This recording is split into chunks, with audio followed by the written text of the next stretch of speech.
I am Vinnie Tortorich. Folks, your good intentions have been stolen, but don't worry. I'm here to help you get them back. You may be soft and succulent at the beginning of this process, but hang in there. Before long, you will be lean and mean, guaranteed. It's the Friday show. And you know what we do? Sometimes we talk to people who have had success, and other times we talk to people way smarter than me. Today, we're doing just that. We have two distinguished people in the studio. They wrote an incredible book. Well, there was three people who wrote it. The third person couldn't be here. The book is called Why Vegans Have Smaller Brains. I am not making up that title, folks. I'm not that good. And there's a second title to it, and How Cows Reverse Climate Change. So it sounds like these people are going to be right up my alley.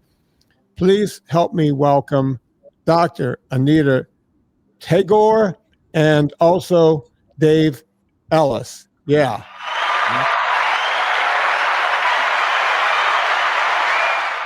Anita, I said your name correctly, right? Tagore? Yes. Tagore. Well, Tagore, it's close. Yeah. Good. Guys, ever since I heard about you a couple of weeks ago, I've been excited to get you on. The title sounds like a joke, right? You know, well, wait, vegans have smaller brains. And it almost sounds like you're saying, hey, these small-minded people do stupid things, but that's not what you're saying. You're saying that they're normal people, they go vegan and their brains shrink, Anita? So that's what the studies show. The first study that I came across was one published by a research group at the University of Oxford in 2008. They followed a group of middle-aged and elderly people over 5 years. They did brain scans and various other markers, including B12 levels. And they found that, everybody's brain shrinks with age as we get older, but they found the greatest degree of shrinkage happened in people with the lowest B12 levels in their blood, and that correlates with the amount of meat in your diet. So that's just one study. There are other studies, a similar one done in Sweden. But at the other end of the spectrum, there are also studies on babies which suffer severe brain atrophy if they've been exclusively breastfed by mothers who have no meat in their diet. Obviously, not all babies get it, but some do. And if you pick it up in time, usually in the first 6 months, the brain atrophy is completely reversible by giving the babies vitamin B12. And you can see this clearly on the scans. And these studies are from all four corners of the earth. So it's not just an association with low B12, because the B12 actually reverses the atrophy. You can say that it's caused by low B12 levels. And we were careful to, we're talking about the physical effects on the brain of a lack of B12. We've not talked anywhere in the book about how that equates to intelligence, and we're not going to. That's a dangerous area. So it's just on, just from what you can see on brain scans, the physical changes to the brain. Okay, so a lot to unpack here, right from the get-go. And Dave, you just kind of went down the road that I was going to ask. The brain is a big place, right? We have several sections of the brain. We have the right brain, the left brain, we have the hypothalamus. You just go on and on and on. Different parts of the brain control different parts of the body. We don't have to think about having our heartbeat. There's a part of the brain that sends a message to say, beat or you're dead. Same with breathing and so on and so forth. So the question becomes, if we are showing that the brain is getting smaller by not eating enough animal protein, by not getting that B12, which part of the brain? They've obviously quantified the brain is getting smaller. Do we know which area of the brain? So on the brain scans that I've looked at, it's mostly the cerebral cortex, but I would guess it's universal across the brain. So the ventricles in the brain, which are the cavities in the middle, take up more space when you have brain atrophy. And in the baby scans, when that's reversed, the ventricles go back to normal size and the substance of the brain matter goes back up as well. So the gray matter in babies will actually increase. So the entire brain goes back to normal when it's reversed by taking B12 supplements. And in babies, if it's not caught in time, then those children suffer severe disabilities. Well, listen, and I still want to get back to the brain, but I'm just going to go on a detour here. Yeah. I've often said, if an adult wants to have what I consider the only eating disorders that are backed by doctors, which is a vegan diet, right? If an adult wants to do that, that's on them. But when these adults do this to babies, and we have cases here in the United States where babies have died because of malnutrition from vegan diets, right? That's criminal. We're locking these parents up, rightly so, right? They wouldn't listen to doctors. They wouldn't listen to anyone else. So that makes them negligible.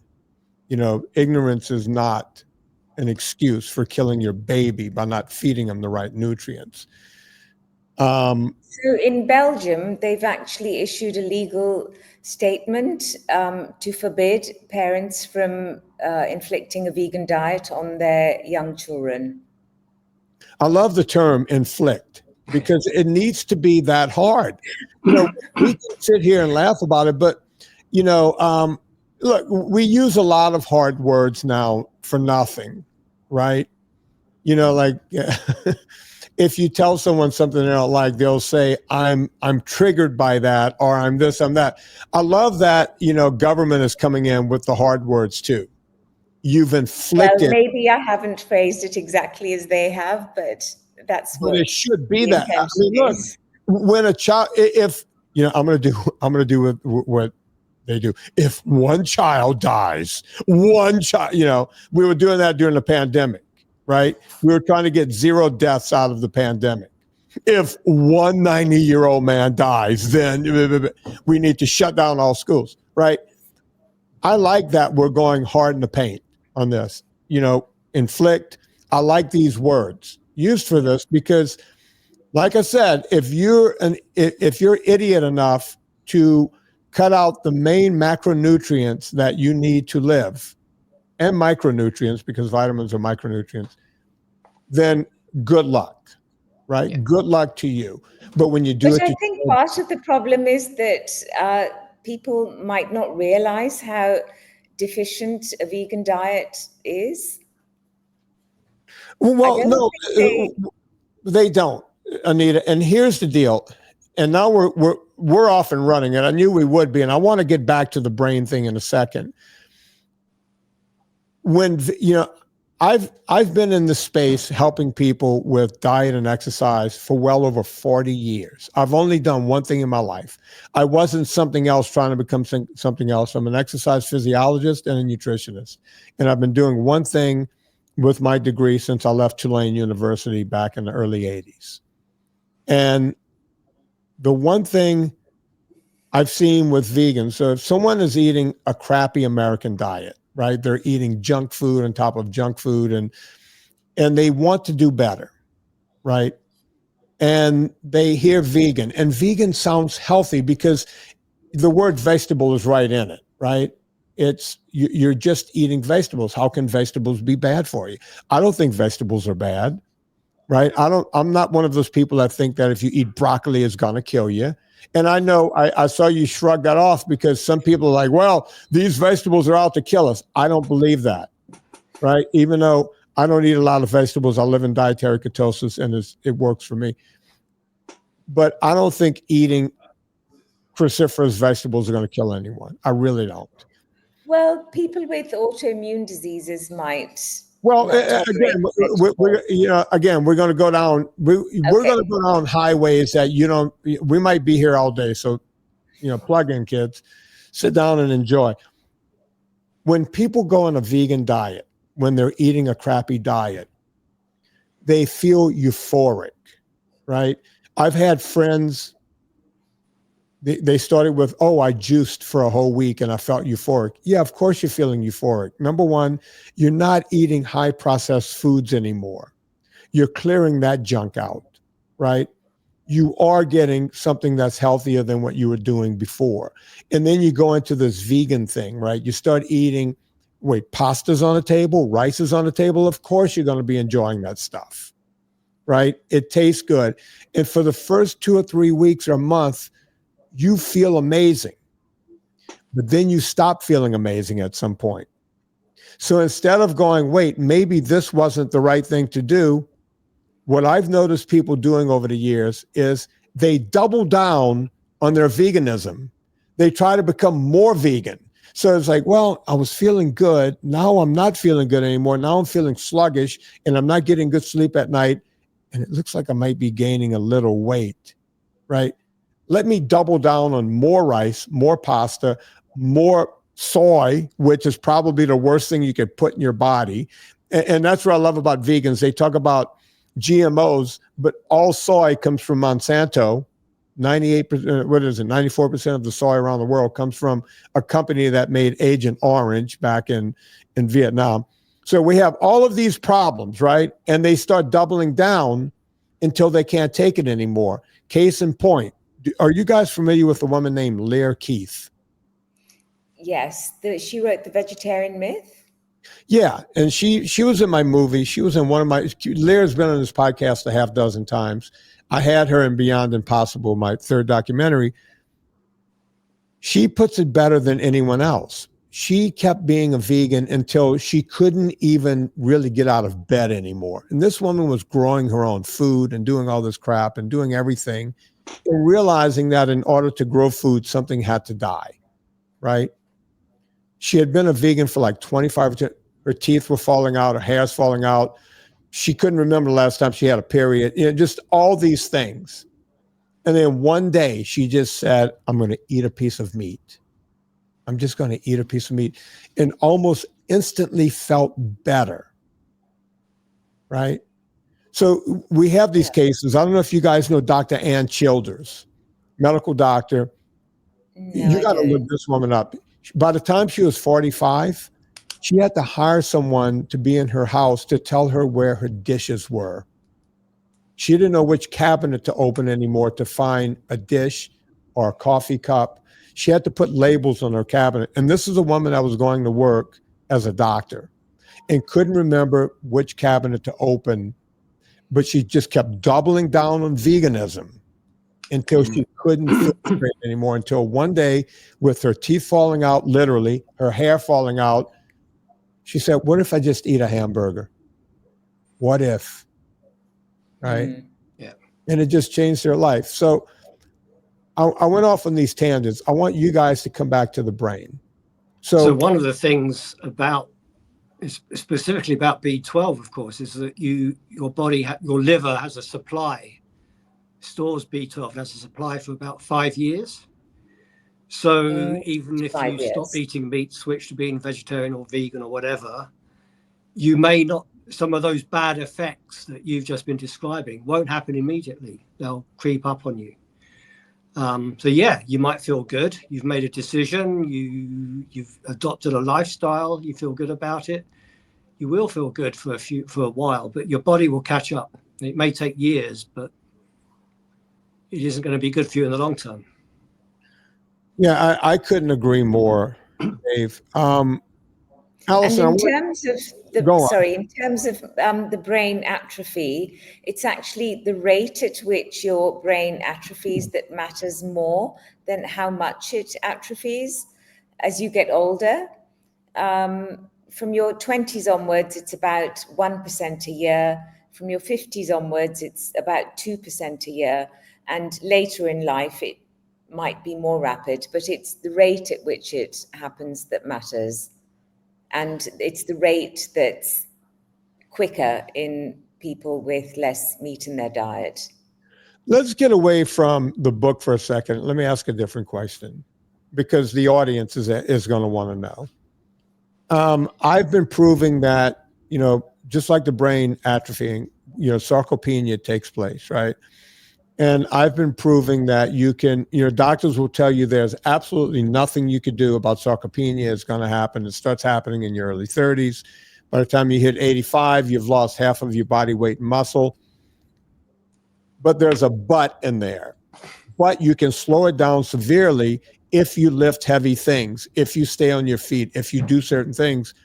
And at 62, I've been proving that even without, I don't take any TRT or any supplemental hormones or anything.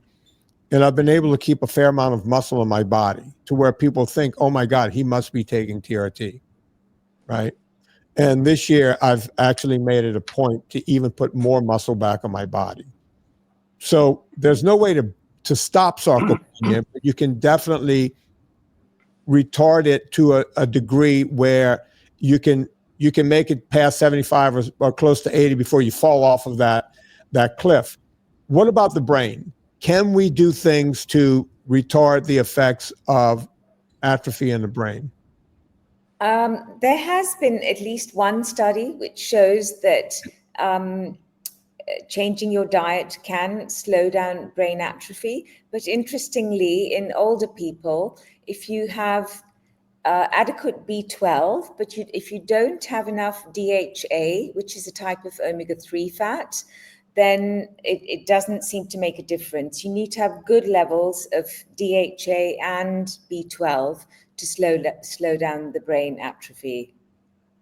And we're talking about DHA. I have a vitamin company. We make a fish oil. I have it on hold right now, but there's a lot of, you could get Norwegian cod, or you could get anchovy oil, or any of these oils to get a very high DHA. Is that what we're talking about here? So yes, it's the DHA that's it's got, fish has high levels of it. Yes.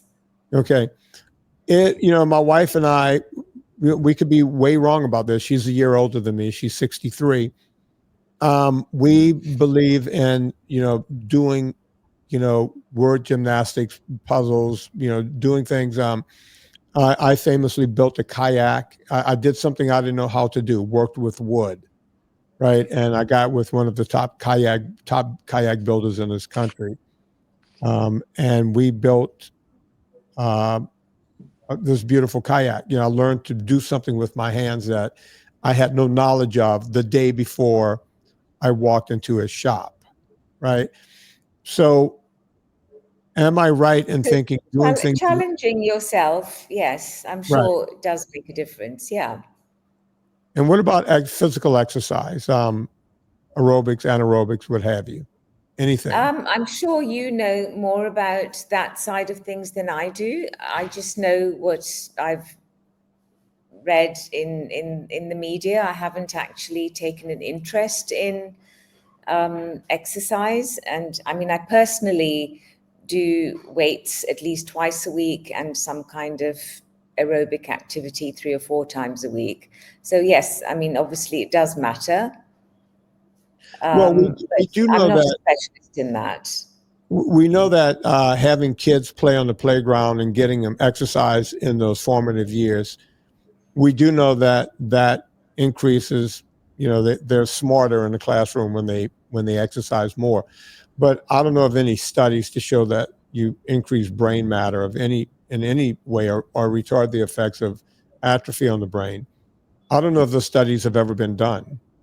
I haven't seen them, but it sounds plausible. Yeah. I would say any form of regular exercise is beneficial in most ways for health.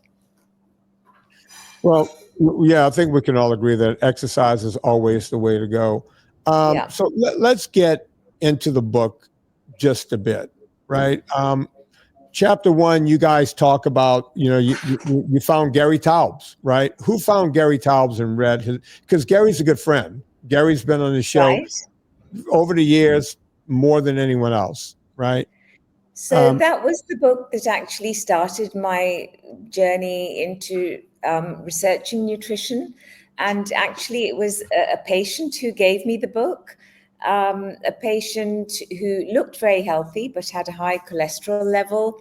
And she had been asked to come and see me, and I advised putting her on a statin. This is about 20 years ago, I think. And she was a really nice lady, and she said she didn't want to take any medication, but she would bring a book in for me to read, and that was the book that she brought in. And that was the start of me getting very interested in nutrition again. It's something I've always been passionate about. Well, if we're going back 20 years, it was probably good calories, bad calories, or was it why we get fat? In the UK, it was called the diet delusion. Okay. But I think in the US, it's called good calorie, bad calorie. Yeah. Same book. Yeah. Yeah. All right. So you read that book, and of course, Gary is laying it out, right? I mean, he's showing Absolutely. the studies and everything else.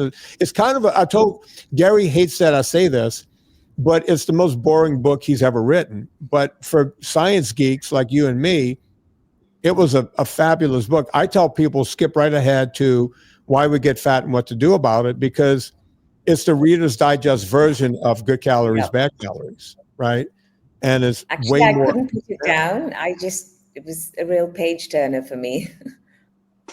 Yeah, same here, right? But the average person would get all jumbled up. Folks, we're talking to Dr. Anita Tagore and Dave Ellis. We're going to take a quick break, and we will be right back. Villa Capelli olive oil. Folks, Villa Capelli olive oil is the best olive oil on the planet. And I'm not just saying that because they pay the bills around here. Listen, in this country, in the great old US of A, you can cut olive oil up to 40% with seed oils. And we're going to be asking Anita and Dave about seed oils at some point in this podcast, and I'm sure their heads are going to explode. But you could cut olive oil up to 40% and still call it 100% pure olive oil, not with Villa Capelli. This stuff comes from Italy. It comes from Puglia. I know the owners of the company, Villa Capelli. You want to save 10%, put in promo code Vinnie. Promo code Vinnie, VINNIE, no wimpy Y, and you'll get 10% off every time. If you spend more than $125 after the discount, you'll also get free shipping. Get a 3-liter 10. Don't get the little small bottle. Go for it. Get 3 liters. It'll last you for a long time. Villa Capelli olive oil. I use it here. You may want to use it wherever you are. We are talking to Anita and Dave about their new book, Why Vegans Have Smaller Brains and How Cows Reverse Climate Change. And we're going to be getting to that with Dave in just a little bit, because I may not have mentioned it, but Dave is a geophysicist and probably knows a little something about cow farts. I'm sure when he got his degree, he didn't want to talk about cows burping and farting, but I'm sure that's where he ended up, and he's still scratching his head. I know he's scratching his head because he doesn't have one stitch of hair on it. Yeah. So getting back to what we were talking about just before the break, Gary Taubes, you read his book, you start going down this road, you start eating meat. When do you start realizing that, I think it was chapter 3 or 4 where you said it's science fiction. When do you wake up, right? What's the big wake-up call? You mean after the Gary Taubes book? Yeah. Well, another book that changed my thinking was a book called Food and Western Disease by Professor Staffan Lindeberg. He was based at Lund University in Sweden, and he did a thesis and a book about the Kitava Islanders, who eat a diet that is pretty much the diet that we would have eaten before the onset of agriculture. And on this island, there wasn't a single case of a heart attack or stroke, very, very few cases of cancer. They lived long, healthy lives.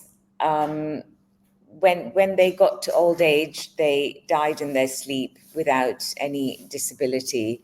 So it was reading that book as well that made me realize that it's something to do with the foods that have been introduced in our diet since the onset of farming 10,000 years ago that's also a problem? It's interesting because, I grew up in an Italian, family down in Louisiana, which sounds weird because it's all Cajun down there.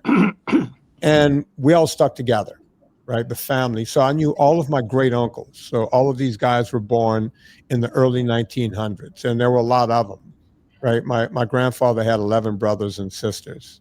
And so we grew up in this community together, and no one was ever sick. Everyone, you never heard of anyone having a heart attack or cancer was rare. I think one great uncle had cancer, but he got it when he was 86 and still lived to be 90 or, something like that. No one went to the hospital. They didn't, they basically died in their sleep, or they spent a week in the hospital and passed away, or, something like that. They were well until the very end. My grandfather, the same way, he lived to be 93, 94. I don't remember him ever really going to the doctor, right? I think they started forcing him to go for checkups at some point when he was like in his 80s. And the guy was built like a brick shit house. He would climb trees and cut branches off with a handsaw when he was in his 80s, right? This guy was like a monkey.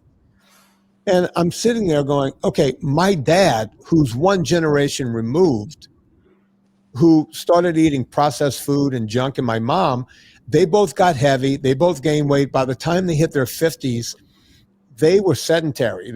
I would say, hey, Mom, I'm going water skiing today. I want you to see these new tricks I learned. Why don't you come sit in the boat? And she was like, that's too much for Mom. I don't want to sit in a boat. It's too much. It's like, you can't sit in a boat? You don't want to sit, that's too much of an activity, being out there for an hour or two. But that's the world, that they grew up in.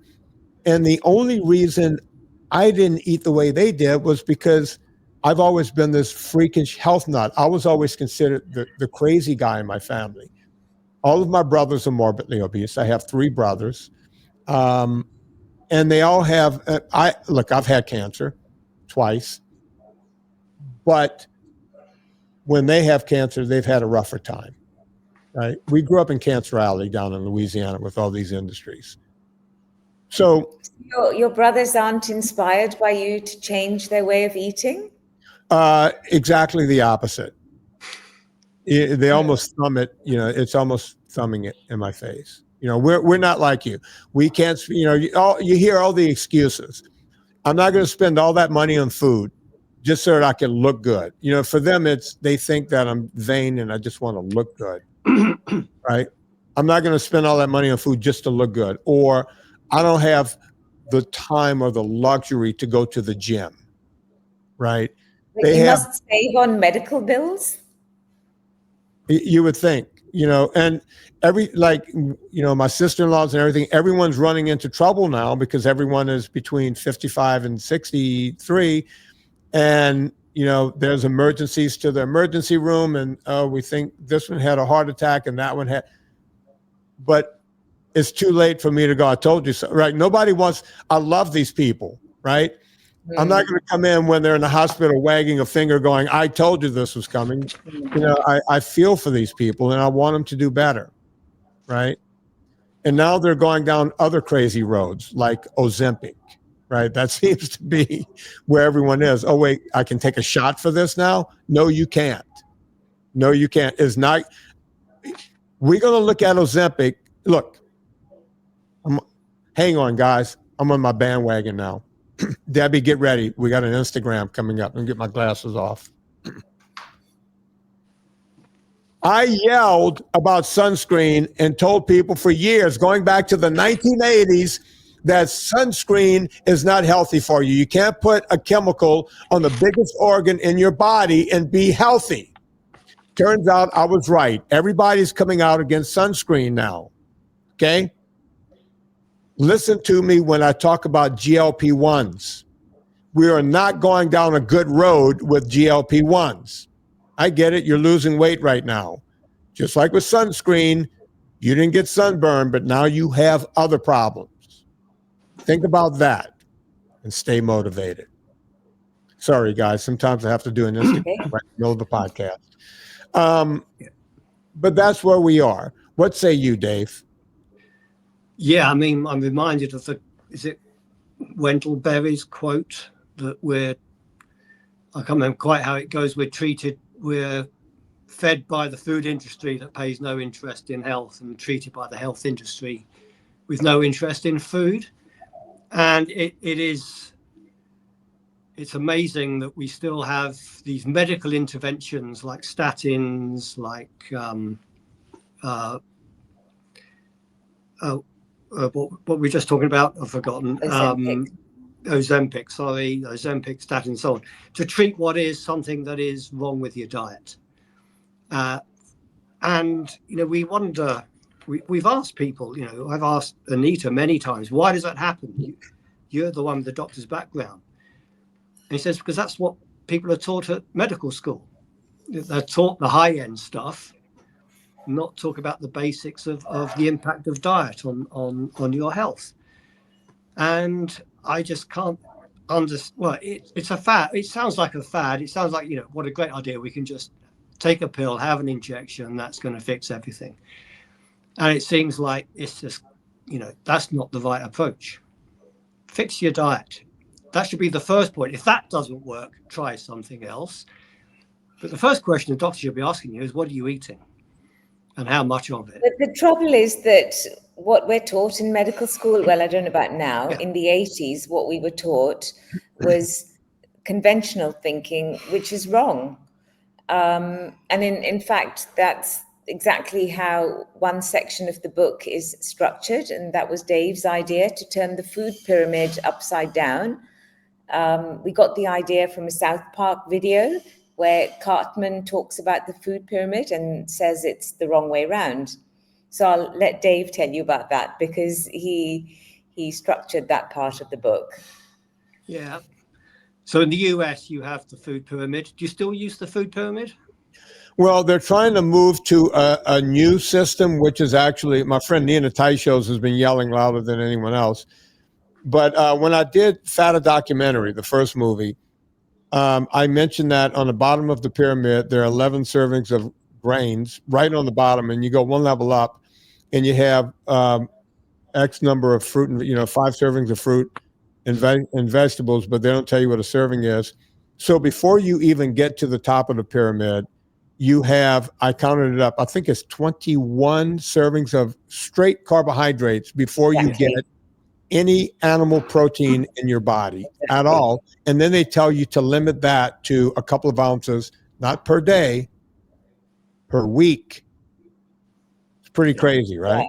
Yeah. Ridiculous. So you have the food pyramid. Over here, we've got something called the national guidelines are called the Eat Well Guidelines. Mm-hmm. And they display it not as a pyramid, but as a plate divided up like a pie chart on the plate. Eat this much, eat this much, eat this much. And again, it's about 2/3, 3/4 is grains, fruit, vegetables, before you get to the last bit of the plate, which is a sliver of meat. And of course, it's not meant to be red meat. You're meant to eat lean meat and so on. Right. So, yeah, we were. Someone sent us the Cartman video from South Park, and we looked at that and says, well, they get it, we think, and let's use that theme in the book. So as we move through the book, through the diet section, we take the pyramid, and one layer at a time, we say, well, what's wrong with this? Why shouldn't we be eating, 8 to 11 portions of grains every day? And then we demolish that, and then say, replace it with fat. Why shouldn't we be relying on 5 a day of fruit and vegetables when you can get better nutrition from meat and from offal and from animal fat and so on? So we structured the book that way to eventually turn that pyramid upside down, as it were, and replace it with the diet that we say, or we think, is healthier, is our ancestral diet, is the diet that we evolved with, which is based on animal foods, meat, fat. Of course, you need the fat for energy, and liver or organ meats to give you the vitamins and nutrients that you need. I've often said, and you guys, tell me I'm completely wrong about this. If in a perfect world, we got everyone off of all carbohydrates for 2 weeks, just 2 weeks, without any drugs or any other intervention, all we do is get people to eat more meat, eat more fat, right? We can completely reverse type 2 diabetes, fatty liver disease, sleep apnea, all of the problems that you get associated with, what do they call it? Metabolic disorders. Metabolic disorders. All of it. We can reverse it all, and the whole everything. If in a perfect world for 2 weeks, can we all agree on that we can reverse everything in 2 weeks? We can probably reverse insulin resistance and reverse diabetes. I'd say for obese people, it would take a longer time to get down to normal weight, but the underlying issues would be corrected. Right, but what I'm saying is, I'm not going to say they're going to be healthy in 2 weeks, but we can reverse all of the things that are going in the wrong direction to have them moving in the right direction in 2 weeks. And I know this because you see, everyone goes, oh, it's a bunch of N1 experiments. But you know what? I have tens of thousands of people who follow my NSNG protocol, right? No sugars, no grains protocol. And overnight, their numbers start to change. Their triglycerides that are 400, 500, and 600, I'm not making up those numbers, will drop down close to 100. And if they stay there for a whole month, they'll be in the 80s. If they stay there for 2 months, 3 months, their triglycerides will drop into the 40s or 50s. They might still have dawn effect on blood sugar and this kind of thing, but everything starts to reverse. It starts to go in the right direction. Everything in their body starts to calm down, and it happens almost immediately. And I'm going to ask you, doctor, name one drug that will do that. I'm sitting here. I'll sit here all day. Give me the one drug that will do what I just said. So I agree with you. And I think Western medicine has got it completely wrong. We give medication to mask symptoms of disease rather than to treat the underlying causes of disease. So with diabetes and high blood pressure, we give medication to bring your glucose down and bring your blood pressure down, but we're not treating what's causing them to be abnormal in the first place. Whereas diet does. When I watch, I watch these commercials. The only time I see commercials is when I watch American football, which is the real football. I know you guys think soccer is, but it's a bunch of whiny guys grabbing their shins. I don't even understand what that game is. Oh, look, I fell. Let me grab my shin. And they got shin guards on, by the way. So stop grabbing your shin. Grab something else. Pretend someone hit you in the nuts. I don't know. When I watch commercials, let's say Mounjaro or Ozempic or Wegovy, we have all these commercials and they have heavyset people literally dancing going, I've lowered my A1Cs down to as low as 7.5. And then they give you all the side effects. So I'm sitting there going, okay, let's see. You took a drug that artificially lowered your A1Cs to a still perfectly sick position because you're not out of type 2 diabetes until your A1Cs are below 5.6. See, we used to say 5.6. I don't know if you guys did this over in your country yet, but now we're saying 7 and 7.5 is okay. See, we're not fixing the problem. We're moving the goalpost, right? Yeah. Right. So what they're saying in a commercial, here's a bunch of side effects, but hey, we can artificially lower that number, but you're going to still be perfectly sick. When I'm saying, hey, take 0 drugs, take 0 side effects, in one period, I'll take you from a 9 or a 10 to at least a 6. And if you give me another 3-month period, I'll get you below 5.6. So in a half a year, I can get you perfectly healthy, 0 side effects, unless you want to call losing weight and sleep apnea and fatty liver disease, lowering those things along with your A1C as a side effect, knock yourself out. But those are all healthy side effects. And you can do this without taking one drug. What say you? I totally agree with you. I think diet should be the first option in these kinds of disorders, and it's what I say to all my friends. I'm retired now, so yeah, it's what I say to friends and relatives. But it's a good question that, we, obviously writing the book for a couple of years, we've had many discussions with people, and you explain to them very carefully, these are the benefits of eating the diet that we're proposing, our ancestral diet. This is what's going wrong by following the food guidelines. You're overloading your body with carbs and sugar. And they all nod, maybe politely or nod, and they understand, they take it in, but they won't change how they eat. The way we are eating, some have, but I would say just as many haven't. Yeah. And yet, you can see they look overweight. They don't look well. The stories, I think they listen to us, but then what do they read when they open the newspapers or when they look at a website, look at news articles? They're being told constantly the opposite. The BBC is always supporting the Eat Well guidelines, the national food guidelines. And, they're just afraid or reluctant or prejudiced to give people any other information.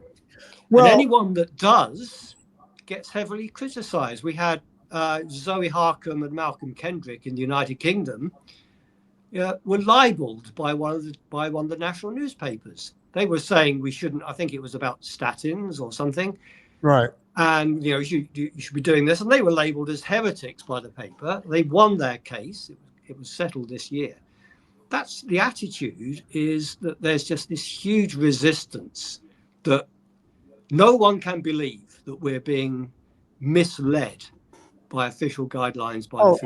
Dave, I have firsthand, Malcolm and Zoe have both been on this podcast several times. Zoe, folks, is a Rhodes Scholar. The woman's one of the smartest people I've ever met.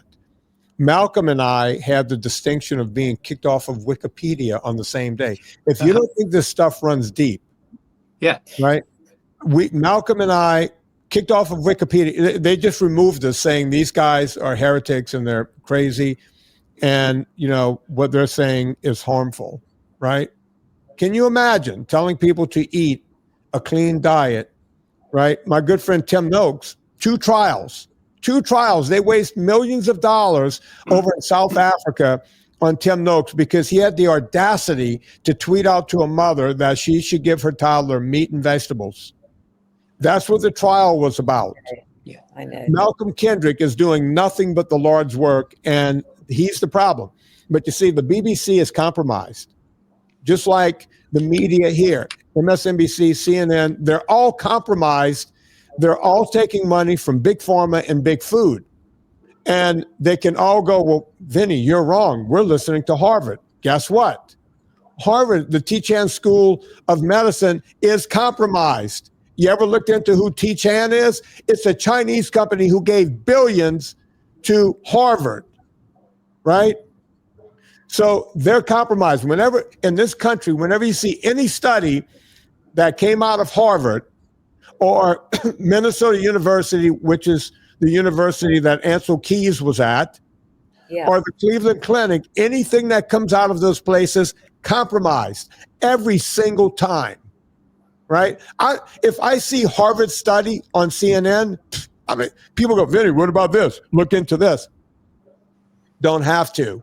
Walter Willard is compromised. I begged Walter Willard to be in my movie Beyond Impossible. You know what I put his letter back to me up on the screen. He said, I'm busy that day. I never gave him a day. I just said, would you like to be in a movie? I asked Michael Greger. Some people call him Dr. Greger. I don't call him Dr. Greger because guess what? That's a lie. He has never been able to. If he's on an airplane and someone's dying of a heart attack and they say there's a doctor on a plane, Michael Greger cannot do anything because he has never been a doctor. He went to med school. He's got a medical degree. He never went and did his internship, and he never became an actual doctor. But he wears a stethoscope and a white coat, and vegans think he's a doctor. He's not, right? But they'll listen to that jackass before they'll listen to someone like you, Anita, or you, Dave. See, they'll listen to them because they're saying what that side of the media and the big food and big pharma, they're saying what they want to hear. And you It's get a bit stories. like I mean, I get Procter and Gamble and Crisco and the American Heart Association.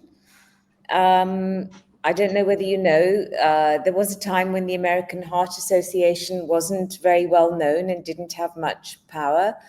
And at around the time that Crisco was formulated, Procter and Gamble donated a huge amount of money to the American Heart Association. I think 1.7 million in those days, which is equivalent to about 20 million now. And that's when they became a big influential organization, and they started promoting Crisco when it first came out. Anyway. Well, look at who's sponsoring them now. You have Mars, you have Purina, you have Unilever. All of these companies are giving money to the AHA and the ADA. That's why the ADA will tell people, "Oh yeah, you eat all the candy you want. Just take this fast-acting insulin, and you'll be fine." Right? Heart healthy grain is something that was made up out of whole cloth. They just said, hey, let's just call a grain heart healthy. My great grandmother, who barely spoke English, she only spoke Italian, knew that if you ate too much pasta or too much bread, you will get fat. How did my great grandmother, who could barely speak English, have that information? And now we're looking at an organization saying heart healthy grains are good for you. Yeah. I know. Yeah, it's weird that we know how to fatten animals before they go to slaughter. Feed them grains. We know how to make goose liver pate and pate de foie gras by force feeding. So we feed animals grains to make them fatty and put on weight. Get fatty and liver, yet is exactly what we're saying people should be eating, and it just does not make sense. Dave, let me give you one that's going to make your head explode. And then right after this, I want to get into agriculture with you. In the state of California, which is where I used to live, making goose pate is illegal. And the reason it's illegal is because you would have to force feed a goose grains until their liver got fat.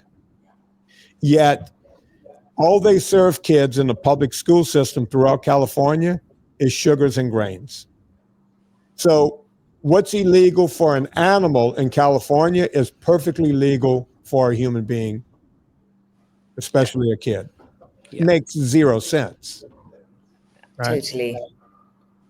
So Dave, I had Dr. Mitloehner in my third documentary, Beyond Impossible, and he explained to us how in agriculture, cow farts and cow burps are not killing the planet.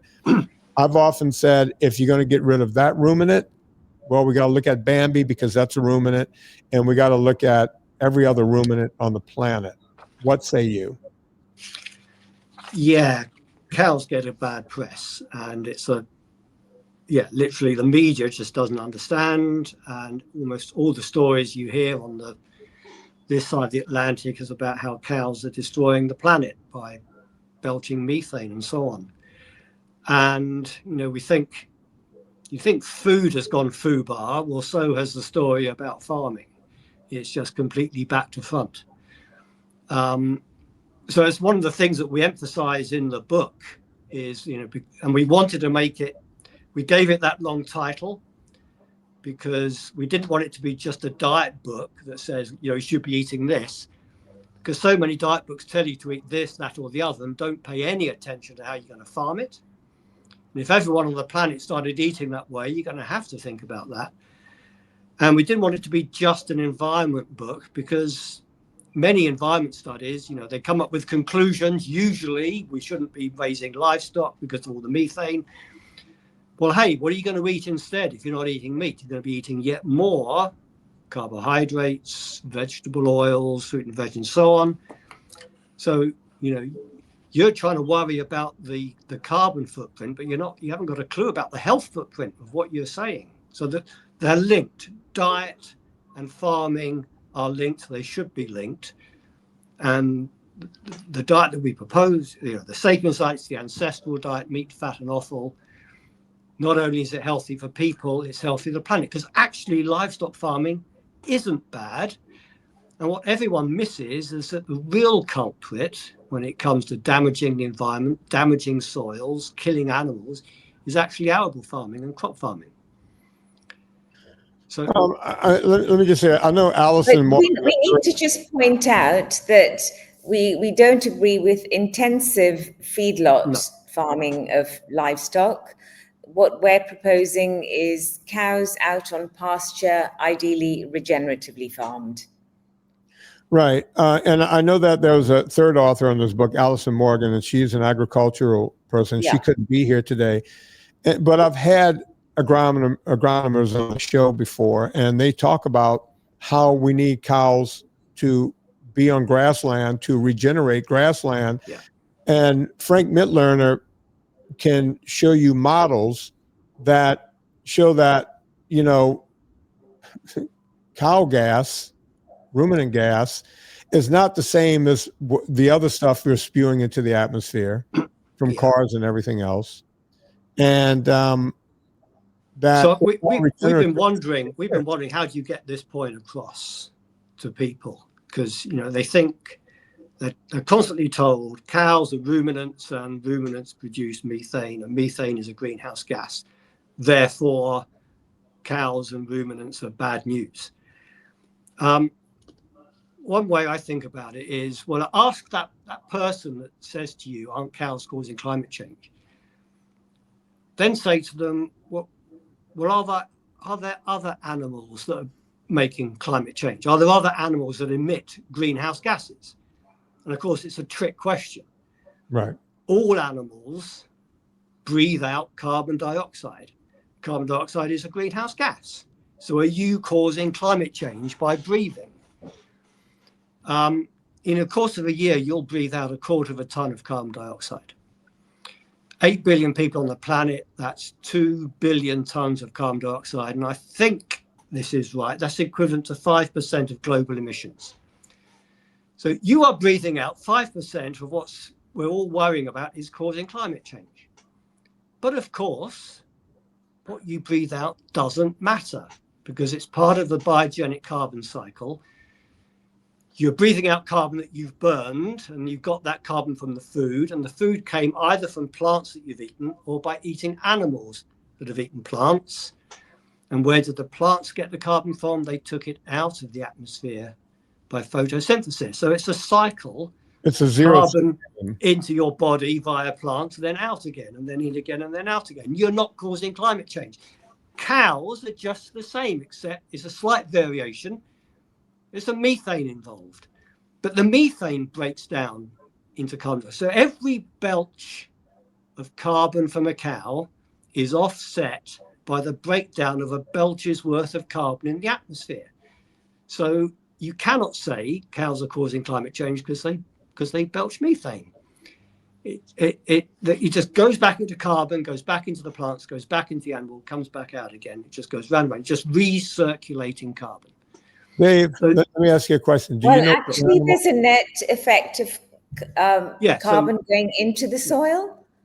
So actually, they're removing carbon from the atmosphere, even taking into account the methane. Yeah, so Anita's right. The big difference, we were talking about this earlier today. If you had to summarize the difference between livestock farming and arable farming, a well-managed livestock farm is actually, you've got this biogenic cycle, this recirculation of carbon going round and round, but it's what's happening in the soil that's so important, because that system is drawing carbon into the soil. The roots of the grass are exuding sugars into the soil. The cow dung is restoring the soil. If the soil isn't already saturated with carbon, it's got the potential to grab it and hold on to it. The soil, I think the world soils hold something like 2.5 trillion tons of carbon. They're the largest store of carbon on the Earth, apart from the oceans. There's more carbon in the soil. There should be more carbon in the soil than there are animals and vegetation living on it. And that's where the carbon should be. And the livestock system puts carbon in there and keeps it. Arable farming does the opposite. Every time you disturb the soil, you till it, you plow it, you harvest it, you turn it over, you're exposing soil that's buried to the air. The carbon in it oxidizes, releases carbon dioxide. There's a study that says, I think there's a study that says the third of the excess carbon dioxide that we've put into the atmosphere in the last century or two has been put there by ground disturbance, by arable farming. And we've got this, and you're right. So coming back to the point you made earlier on about Frank, is that because we've in the struggle to get more and more yield out of arable farms, we've taken animals out of the picture. So rather than letting the land rest for a year or two, laying it to pasture and putting animals back in to graze, we've taken them out so that we can keep growing crops and instead replace them with agrochemicals. And that, by displacing animals out of the system, we've created this problem, and arable farming is just going in completely the wrong direction. And it's a cause of climate change. It's not the livestock, it's the arable. And so this message has become completely swapped in people's understanding. Well, I've always said, if you're going to go after the animals, you have to go after the one animal that's causing more methane than any other animal. Do you know what that animal is? Us. No. I'll give you 3 guesses. Us is no. I'll give you 2 more guesses. Naturally produces methane. Mm-hmm. Yep. We're taking a quick break here, but Anita's back in. She's in India. Dave is somewhere in, I think, Ireland. Ireland, Dave? Where are you? England. England. Yeah, the other Ireland. So, Dave, I was asking you to name the animal that puts out more methane than any other animal. You said humans. I said no. Give me 2 more guesses.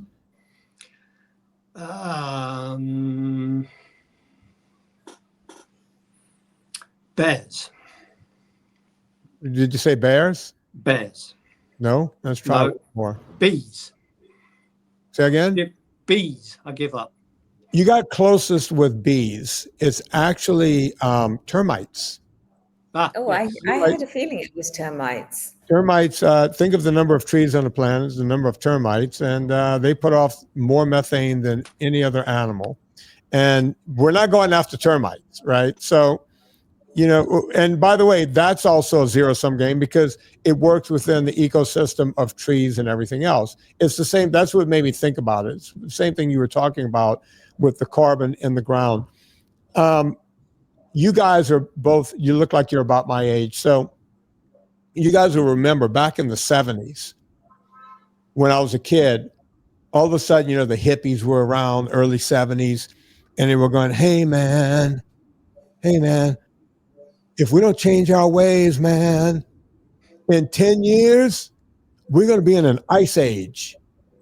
And I was like, oh, shit, I better change my ways because I don't want to be in an ice age. That sounds pretty cold. Well, 10 years came and went and there was no ice age.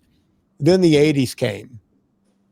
Hey, man, if you don't change your ways, acid rain. Acid rain is going to kill everything, man. Even the band U2 did a song called Street with No Names. It was about acid rain because, the acid was going to wash all the signs and just everything. If we don't do something in 10 years, acid rain is going to take over. Okay. Acid rain came and went. And then they, early 2000s, hey, if we don't change our ways right now, right this minute, in 10 years, we're going to have global warming. You see that polar bear that's sitting on that block of ice right there? That's going to melt, and that polar bear is going to drown. They were sure. By the way, what they don't realize is polar bears sit on blocks of ice so that they could dive down and go get fish all day long. But they make it sound like you're at the North Pole and there's only one block of ice with a polar bear on it. And if we don't do something right now, that polar bear is going to die and the seas are going to rise so much that the United States is going to be covered. Well, 10 years came and went and nothing happened. So now they went, wait a minute.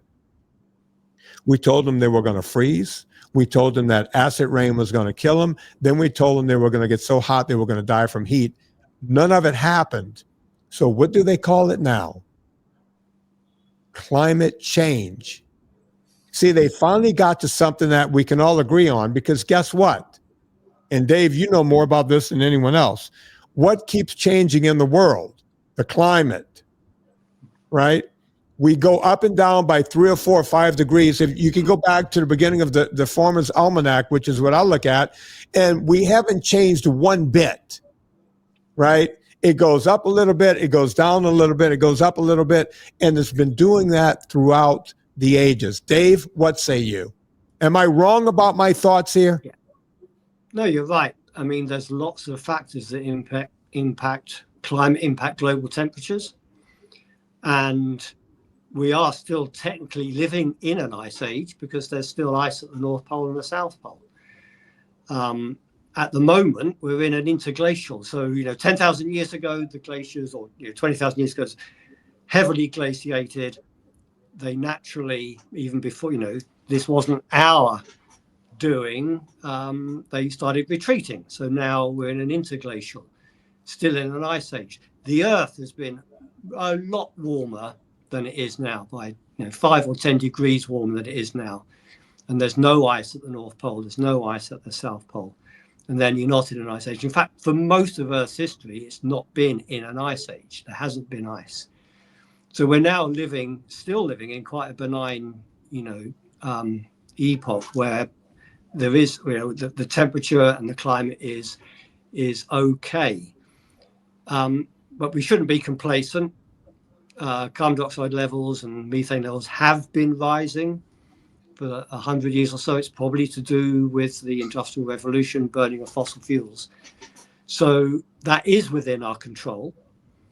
But the Earth has a mind of its own as well.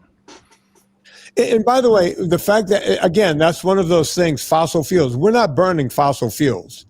That's the other lie. It's like, oh yeah, we're burning dinosaur juice. No, we're not.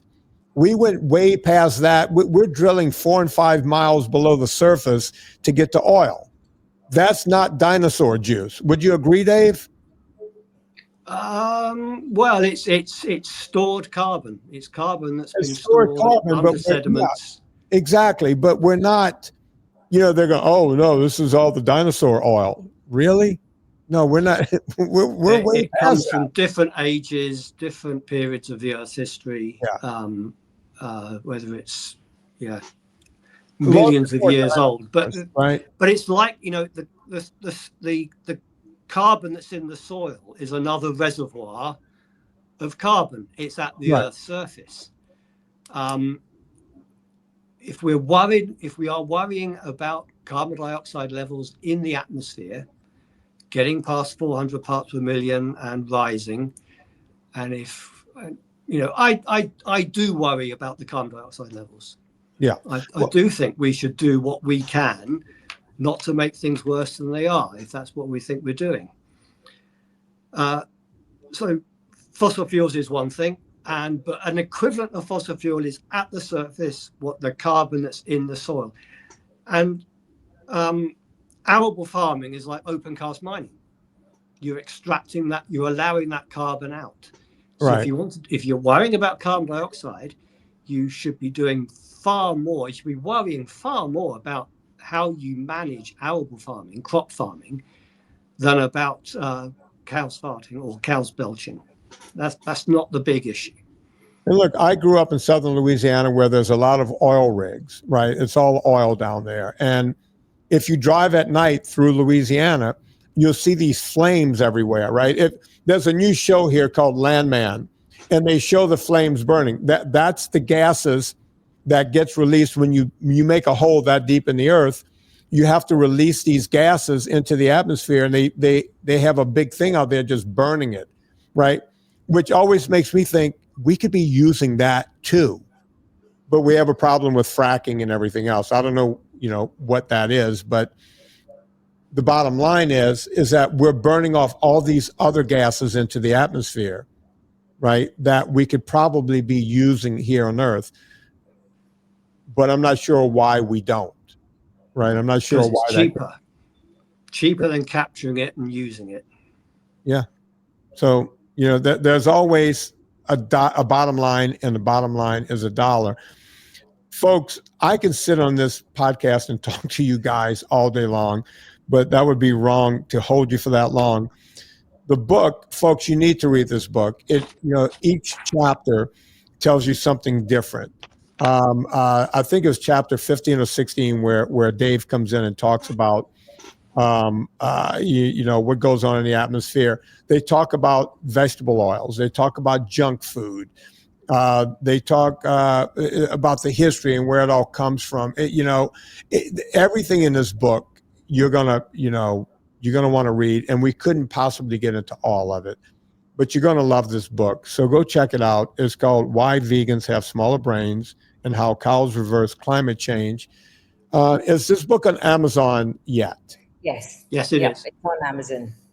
Okay, folks, when this podcast comes out next week, it will be on Vinnie's book club because I've already given it the blue check. So go to VinnieTortorich.com or go to Amazon, but go to my page. You will see it there. It's going to be front and center. You're not going to believe what's in this book. You have to get it. Why Vegans Have Smaller Brains. I know it sounds like a joke, but it's the God's honest truth. Also, VIP, I think the VIP is shut down at this point. Oh, wait, I can't remember. Go check out VinnieTortorich.com/VIP. If you want to get into the VIP group, the next meeting is on the 14th. Also, we have if you're in that group, you can order the VIP cap, and that stops, I think, on the 14th. So if you're in the group, go get your VIP cap, put your order in, because once we shut it down, don't say, hey, I was on vacation. Go get it right now. Everyone's going to want the cap after I shut it down. So check that out. Also, rate and review this podcast wherever you listen to podcasts. Is there a place, Anita and Dave, where people can find you besides the book? Because they're going to be interested in you guys. Yeah, we're on, we've started Twittering or Xing, whatever you want to call it. We've got an Instagram page. I think we've also got a Facebook page. So yeah, come and check us out. And if you search, got a website, whyveganshavesmallerbrains.com. I think on Instagram, it's also the same. I think Twitter, it's why vegans small brains or something, because you can't have a long name on Twitter, but it's vegan small brains on X. I will start following you guys today. Folks, you know what to do. Go do all of that. On behalf of Anita Tagore and Dave Ellis, my name is Vinnie Tortorich. Put life into living and do it with enthusiasm.